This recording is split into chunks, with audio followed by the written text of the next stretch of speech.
News, सच जरूरी है। नमस्कार दर्शकों, ये है एमएस न्यूज नेटवर्क और आप देख रहे हैं एमएस न्यूज टीवी। मैं हूं आपके साथ शुभांगी। तो आइए देखते हैं आज की कुछ खास खबरें।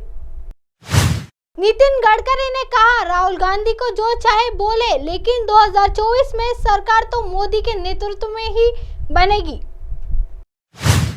कांग्रेस नेता राहुल गांधी इस समय अमेरिका के दौरे पर है। गौरतलब है कि राहुल गांधी अमेरिका में देश की नरेंद्र मोदी सरकार पर जमकर हमला बोल रहे हैं। राहुल गांधी के बयानों पर बीजेपी के नए नेताओं उन पर पलटवार कर रहे हैं, लेकिन केंद्रीय परिवहन मंत्री गडकरी ने कांग्रेस नेता इन बयानों को लेकर कहा है कि विपक्ष के नेता होने के कारण यह उनका अधिकार है। नितिन गडकरी एमएस न्यूज में कहा कि राहुल गांधी को क्या बोलना चाहिए और क्या नहीं बोलना चाहिए, यह उनका अपना फैसला है।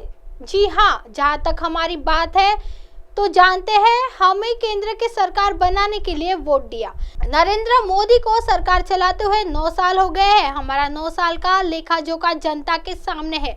मैं यह मानता हूं कि सरकार का फाइनेंशियल ऑडिट जरूरी है, लेकिन फाइनेंशियल ऑडिट से भी ज्यादा जरूरी परफॉर्मेंस ऑडिट है। मुझे भरोसा है कि जब 2024 में आम चुनाव होंगे, तब हम अपना परफॉर्मेंस को लेकर सकारात्मकता के साथ अपना जनता के बीच जाएंगे, तो वो हम एक बार फिर आशीर्वाद देंगे। नितिन गडकरी ने 2024 में फिर एक बार मोदी सरकार आने का भरोसा जताया है। केंद्रीय सड़क परिवहन और राजमार्ग मंत्री गडकरी ने कहा कि मोदी सरकार ने पिछले 9 सालों में देश के विकास के लिए लगातार काम किए हैं। उन्होंने कहा, 2024 में चुनाव जीता है हमारी होगी। हमने आम जनता की भलाई के लिए काम किए है, इसलिए भरोसा है कि नरेंद्र मोदी के नेतृत्व में 2024 की सत्ता बनेगी।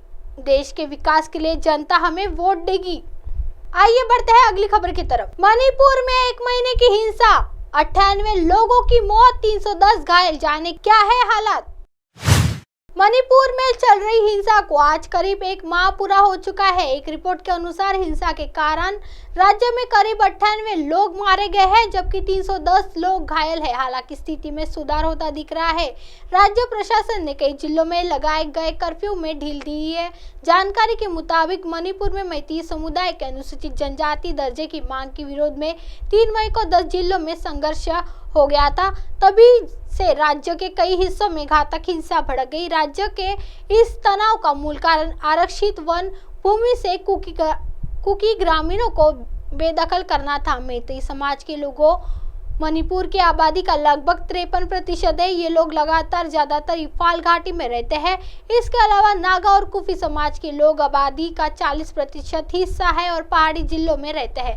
केंद्रीय गृह मंत्री ने किया था राज्य का दौरा, दिए गए जांच के आदेश। आधारित आंकड़ों के अनुसार मणिपुर में हिंसा की चपेट में आने के बाद से आगजनी के करीब 4000 से अधिक मामले दर्ज किए गए हैं। मैती और कुकी समुदाय के बीच संघर्ष के दौरान प्रभावित जिलों में करोड़ों की संपत्ति को आग लगा दी गई थी।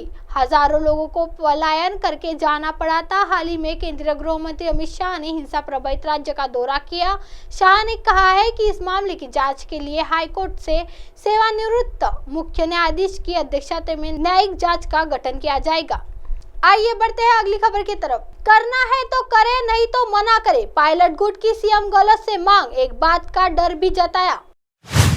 राजस्थान की राजनीति में दिलचस्पी रखने वाले के मन में यह सवाल घर बना चुका है कि क्या कभी अशोक गहलोत और सचिन पायलट में सब कुछ ठीक होगा। सीएम गहलोत और पायलट का दिल मिलाने के लिए बीते दिनों आलाकमान ने एक बैठक भी की थी। हालांकि जानकारों के मुताबिक मीटिंग का कोई नतीजा नहीं निकला। कांग्रेस के दोनों दिग्गज नेताओं के बीच विरोध की दीवार दिनों दिन और ऊंची होती जा रही है। ऐसे में पायलट गुट के एक नेता ने खुलकर अपनी बात रखी है।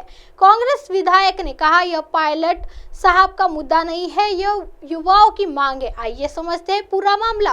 पायलट गुट की मांग। कांग्रेस नेता और सचिन पायलट ने खास कहे जाने वाले विधायक प्रकाश सोलंकी ने कहा कि जो मांगे युवाओं को जायजा लगती है, वो हमको भी जायजा लगती है। मैं मुख्यमंत्री जी से मांग करना चाहता हूँ कि जल्द से जल्द इन मांगों पर ध्यान दे, जिससे यह संदेश जाए कि कांग्रेस के सभी कार्यकर्ता एकजुट है। वसुंधरा जी के खिलाफ जो पायलट साहब ने मांग उठाई थी, उस पर कार्रवाई की जाए। अगर करना है तो करे, नहीं करना है तो मना करे। अब आप हमारे चैनल को आपके मोबाइल पर भी देख सकते हैं। मोबाइल ऐप पर देखने के लिए play store MS news T आज डाउनलोड करें।